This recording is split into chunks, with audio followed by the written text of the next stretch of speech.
Today's mindful moment. Have you ever wondered what would happen if thinking for yourself was actually bad? Like, what if instead of praising independent thought, society basically said, nope, individuality is a big no-no? Whoa, that's a pretty wild thought, right? Like almost turning everything we value about freedom and personal expression on its head. Exactly. And that's exactly the kind of mind-bending territory we're diving into today. We're going deep into Ayn Rand's Anthem. Oh, Anthem, a classic. It's a novella, right? Yep, a novella. And in it, Rand basically throws out this radical idea, Yeah. a world where I is totally obliterated. It's all about we, no individuality, only the collective. So it's kind of like a deep dive into the extreme side of collectivism. Exactly. We're going to be using excerpts from the book itself and, really try to wrap our heads around this whole collectivist ideology thing. But more importantly, we're going to see what it tells us about the importance of, well, not being a mindless drone. Like why is individuality so essential? What happens when it's stifled? Right. We'll see how conformity can kill innovation and how, even in this super-controlled world, the human spirit still kind of yearns for freedom, for self-expression. Okay, so to start, I guess it's worth introducing our main guy, Equality 72521. He's different right from the start. 6 feet tall. In this society. That's a big no-no. Yeah, a total burden to the collective. Right. They actually think of it as a negative thing. It's like they fear anything that stands out, any little deviation from the norm. And on top of that, equality has these thoughts, like individual thoughts, desires. Things they think of as a curse in that world. Oh, yeah. And get this. Their motto, the one blasted everywhere, is like, we are one and all in one. There are no men, but only the great we, one indivisible and forever. It's on, every building. So no pressure to conform or anything, right? Talk about an in-your-face reminder of your supposed insignificance. And it's not just a saying. It's woven into their whole reality, their language. It's like they don't even have the capacity to think individually because they've gotten rid of the word I entirely. Whoa. So it's like they control people by controlling their very thoughts. Exactly. It's like a mind control tactic right out of a dystopian novel. And then there's this thing with the past. It's totally shrouded in secrecy, the unmentionable times. Sounds kind of ominous. Yeah, they can't even talk about it. But, there are always whispers, right? Legends of towering cities, vehicles without horses, lights that don't need fire. Like echoes of a lost world that was, maybe a lot more advanced than their current setup. Right. And that's deliberate. By erasing history, they control the present. They make people think the collective is the only way forward, the only source of progress, like some sort of collective amnesia. That's messed up.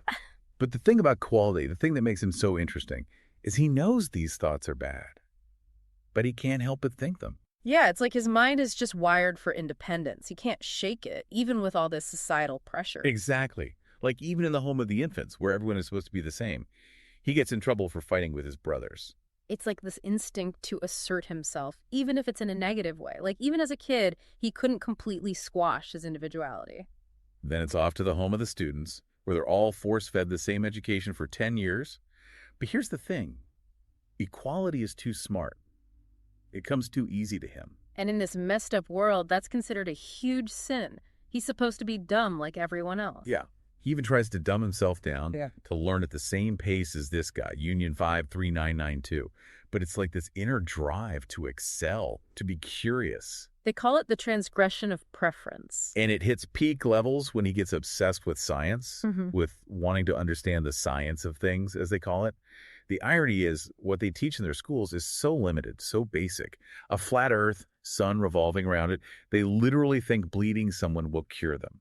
Yeah, it's like they want to keep everyone ignorant, right? Control the flow of information so no one gets any bright ideas. Makes sense in a messed up way. So equality secretly wants to go to the home of the scholars. That's where the real learning happens, right? But no, the Council of Vocations has other plans. The infamous life mandates. Yep. And they decide this super bright guy is going to be a street sweeper. What a waste. It's like they intentionally put him in a position where he can't use his talents. Right. But get this. Equality is actually kind of relieved. He sees it as a way to repent for his sin of being different. It shows just how deeply ingrained this idea of collective guilt is. He literally thinks his individuality is a bad thing that he needs to atone for. So imagine the life of a street sweeper in this world. Every single minute is dictated by the ringing of a bell. Wake up, work, eat, Everything in perfect unison. It's like living in a giant synchronized machine. No room for personal preferences, no time for yourself, no individuality allowed. Even leisure is a communal activity. Social meetings with hymns and speeches praising the collective. Social recreation at the city theater, where the plays are all about the virtues of, mindless work. Yeah, it's like constant propaganda bombarding them with the collective ideology day in and day out, like brainwashing through entertainment. And they know their future is basically set in stone. At 40, they're deemed useless, shipped off to the home of the useless to just wither away and die.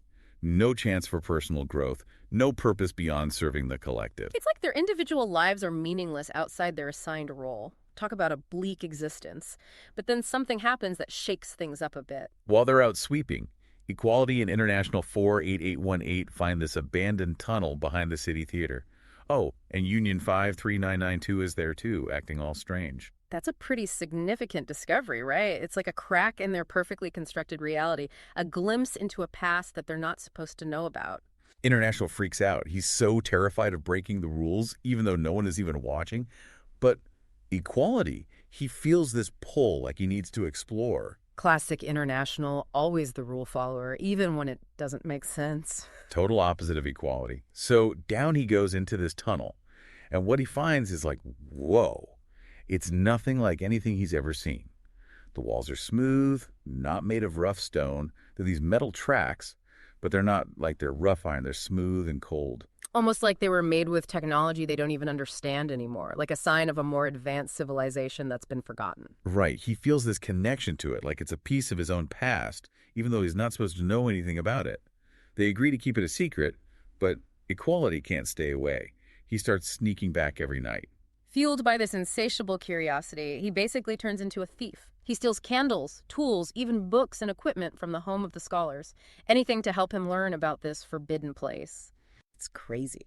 But he doesn't feel guilty at all.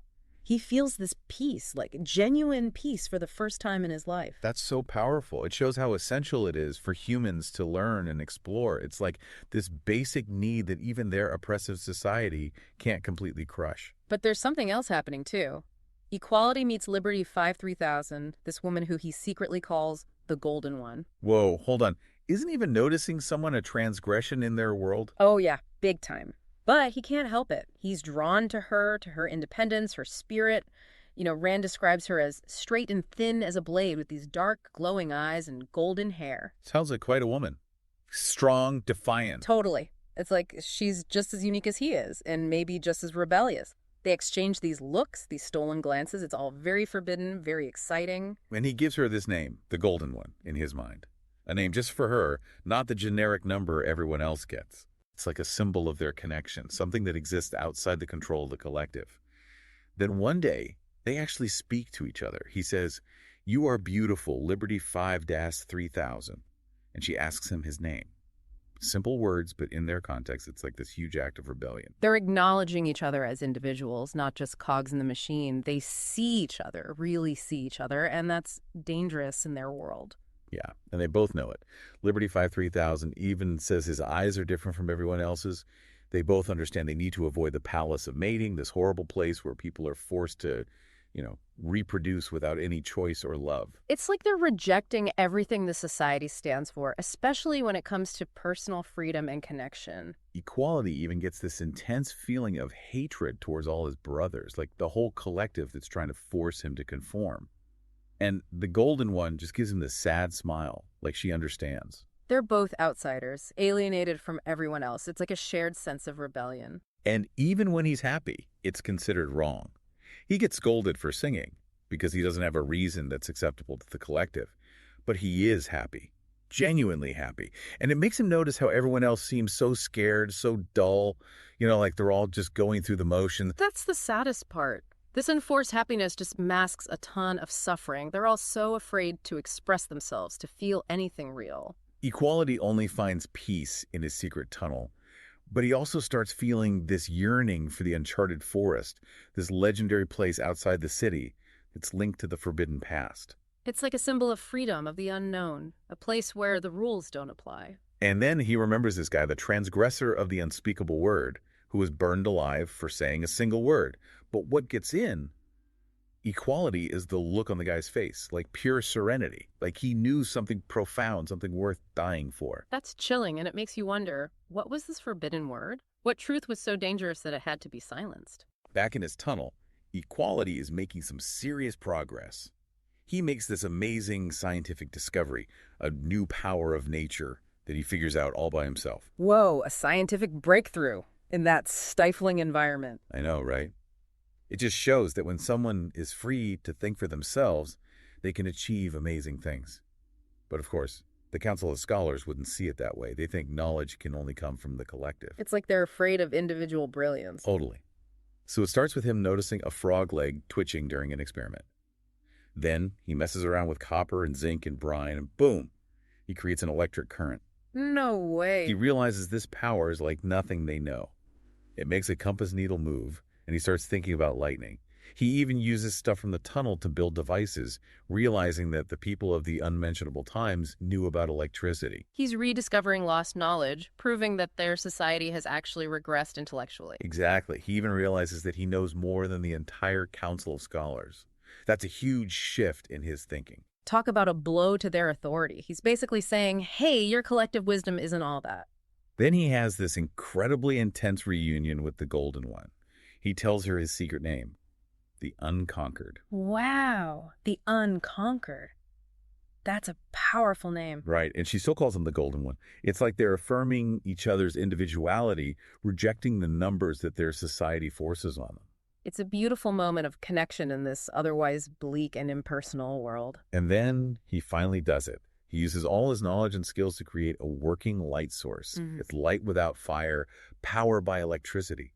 He's just blown away by it, by the possibilities. He's invented something that could transform their whole world. Talk about a symbol of enlightenment, both literally and figuratively. He decides to present it to the World Council of Scholars. He's going to show them his invention. Really? I know, it sounds crazy, but he thinks they'll see its value, that it'll overshadow all the rules he's broken. He still has a little bit of faith in the system, even though it's been so oppressive. Yeah, but he's getting more and more self-aware.